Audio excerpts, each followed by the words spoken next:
Assalamualaikum warahmatullahi wabarakatuh. Halo, saya Seviana Pujilestari dengan NIM 401230100 kelas Ekonomi Syariah A. Pada video kali ini saya akan memberikan penjelasan materi sebagai pemenuhan tugas ujian tengah semester mata kuliah Keuangan Publik Islam. Terdapat 5 pembahasan yang akan saya bahas pada video kali ini. Pembahasan yang pertama terkait konsep ekonomi campuran dalam Islam, dengan cara menggabungkan pasar bebas dengan intervensi pemerintah. Perlu kita ketahui bahwasanya sumber daya ekonomi yang kita miliki seperti modal, tenaga kerja, energi, air, dan lain sebagainya itu dikelola oleh sektor publik dan juga sektor privat. Mereka ini memiliki tujuan yang berbeda tetapi tetap saling melengkapi. Nah, bagaimana keseimbangan itu dapat tercapai tanpa didominasi oleh salah satu pihak dengan cara sektor privat itu diberikan ruang untuk menggerakkan roda perekonomian. Mereka juga dibebaskan dalam penentuan harga melalui hukum permintaan dan juga hukum penawaran. Sedangkan sektor publik itu berperan sebagai fungsi alokasi, distribusi, dan juga stabilisasi.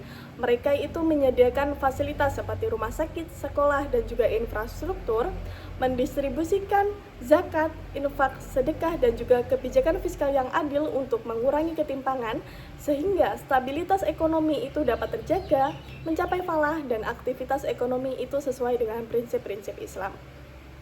Perlu kita ingat bahwasanya pemerintah itu dilarang melakukan intervensi pasar dalam penentuan harga. Kapan pemerintah itu boleh melakukan intervensi pasar? Ketika terjadi distorsi pasar, seperti penimbunan atau mungkin kecurangan. Karena aktivitas tersebut itu melarang prinsip-prinsip Islam, dan juga aktivitas ekonomi itu harus dihindarkan dalam unsur riba, gharar, dan juga maisir. Namun, apa yang terjadi jika didominasi oleh salah satu sektor? Jika didominasi oleh sektor privat, itu kemungkinan akan terjadinya monopoli, sehingga harga yang tercipta itu akan tinggi, tidak mampu dibeli oleh masyarakat, kesejahteraan menurun, dan juga terjadinya ketimpangan. Namun, bagaimana jika didominasi oleh sektor publik? Yang akan terjadi kemungkinan yaitu penyalahgunaan kekuasaan, penurunan inovatif dan kreatif, sehingga menghambat pertumbuhan ekonomi. Pembahasan yang kedua yaitu terkait mengintegrasikan ekonomi positif dan juga negatif dalam perumusan kebijakan publik. Maksudnya, apa yang sedang terjadi dengan apa yang seharusnya dilakukan. Dalam ekonomi positif, pemerintah itu melihat kondisi ekonomi itu berdasarkan data statistik dan juga fakta empiris. Misalnya, pemerintah itu melihat data tingginya angka kemiskinan atau ketimpangan dalam suatu wilayah. Selanjutnya, dalam ekonomi normatif, setelah pemerintah itu melihat realita ekonomi berdasarkan data dan juga fakta, pemerintah itu dapat merumuskan kebijakan sesuai etika dan juga moral. Kebijakan yang diambil itu untuk mencapai maqasid syariah. Sehingga kebijakan publik itu bukan hanya sekedar angka statistik, namun juga solusi nyata yang berlandaskan etika untuk memberikan kesejahteraan dan juga keadilan bagi masyarakat. Perlu kita ingat bahwasanya dalam ekonomi Islam dan juga konvensional itu terdapat sedikit perbedaan. Karena dalam ekonomi konvensional itu ekonomi positif dan juga negatif itu dibedakan. Nah, apa yang menjadi keunggulan dalam ekonomi Islam untuk mengintegrasikan ekonomi positif dan juga negatif? Yang pertama, ekonomi Islam itu mengejar kesejahteraan dan juga mencapai falah, bukan hanya mengejar pertumbuhan materi. Yang kedua, ekonomi Islam itu dapat mencegah praktik kecurangan maupun eksploitasi karena sudah dibatasi oleh aturan normatif. Yang ketiga, ekonomi Islam itu memastikan kebijakan itu sesuai dengan angka statistik dan juga etika moral, bukan hanya mengejar pertumbuhan angka dan mengesampingkan moral. Pembahasan yang ketiga yaitu terkait eksternalitas itu menyebabkan harga pasar tidak mencerminkan biaya sosial, sehingga menyebabkan kegagalan pasar. Perlu kita ingat bahwasanya aktivitas ekonomi itu memberikan dampak atau eksternalitas baik itu positif maupun negatif.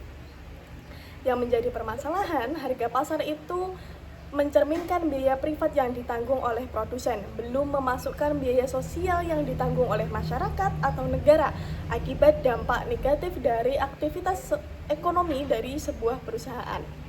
Hal ini terlihat dari harga yang lebih rendah dari harga yang sebenarnya karena belum memasukkan biaya sosial, yang mendorong perusahaan terus meningkatkan produksinya meskipun memberikan dampak yang lebih besar, yang menyebabkan kegagalan pasar karena harga pasar tidak mencerminkan biaya sosial. Nah, dari fenomena tadi, bagaimana intervensi pemerintah dalam perspektif ekonomi Islam? Intervensi pemerintah dalam perspektif ekonomi Islam itu sangat penting karena kegagalan pasar itu dapat menyebabkan mafsadah atau kerusakan yang lebih luas, seperti kerusakan lingkungan atau kerusakan antar generasi yang ini bertentangan dengan maqasid syariah. Pemerintah itu memiliki legitimasi yang kuat untuk menetapkan kebijakan, membuat regulasi, dan juga memberikan sanksi bagi aktivitas ekonomi yang memberikan kerusakan. Intervensi ini itu penting untuk mengurangi kegagalan pasar dengan memasukkan biaya sosial ke dalam kebijakan, sehingga menyeimbangkan antara aktivitas ekonomi dengan kesejahteraan masyarakat. Pembahasan yang keempat, seringkali kita jumpai fenomena ada orang yang tidak membayar pajak kendaraan, tetapi mereka itu tetap melewati jalan raya yang dibiayai oleh pajak. Nah, fenomena tadi bagaimana sih perspektif kegagalan pasar dan juga konsep Zoom dalam Islam? Dalam perspektif kegagalan pasar, fenomena tadi itu termasuk free rider karena menikmati fasilitas publik yaitu jalan raya tanpa membayar pajak.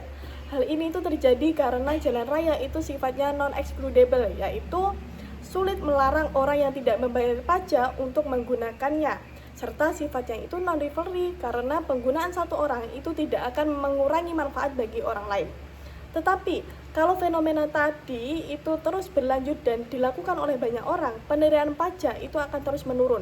Pemerintah itu akan sulit untuk melakukan perbaikan dan juga pemeliharaan jalan raya. Meskipun jalan raya itu sangat dibutuhkan oleh masyarakat yang menyebabkan terjadinya kegagalan pasar. Nah, tapi bagaimana jika fenomena tadi itu kita lihat berdasarkan konsep Zoom dalam Islam?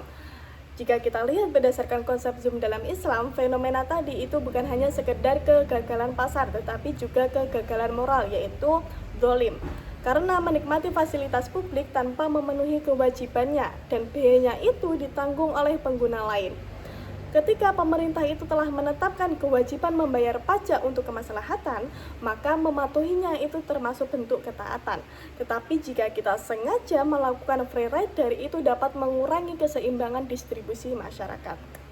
Nah, kebijakan apa yang tepat untuk mengatasi fenomena tadi? Yang pertama yaitu dengan meningkatkan edukasi dan juga kepatuhan pajak. Yang kedua, memperkuat aturan dan juga memberikan insentif atau mungkin sanksi bagi masyarakat yang adil agar terdorong untuk melakukan pembayaran pajak. Kebijakan ini itu berfungsi untuk mengurangi free rider dan juga menjaga keadilan dan juga memberikan fasilitas yang berkelanjutan. Pembahasan yang kelima, seringkali kita jumpai menjelang pemilu banyak sekali bantuan seperti uang tunai atau mungkin sembako yang diberikan kepada masyarakat dari para politisi. Nah, hal tersebut itu termasuk bentuk vote maximizing. Nah, apa dampaknya kepada stabilitas kebijakan fiskal? Mari kita bahas.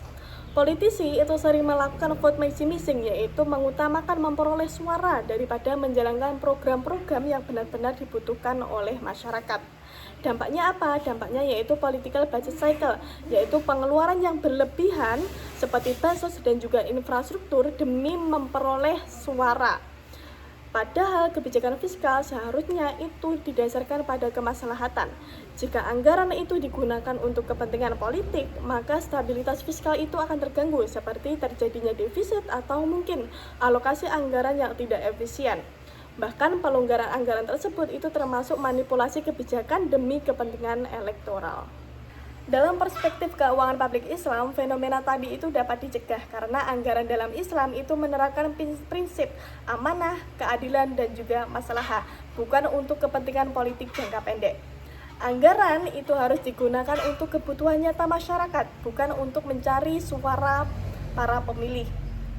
Dalam Islam itu juga menekankan pentingnya tanggung jawab dan akuntabilitas dalam mengelola anggaran publik, sehingga anggaran publik itu tidak boleh disalahgunakan.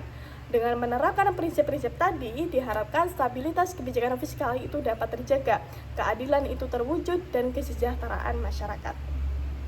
Demikian video yang dapat saya sampaikan. Apabila ada salah kata atau pengucapan, mohon dimaafkan dan semoga dapat menambah pengetahuan yang lebih luas.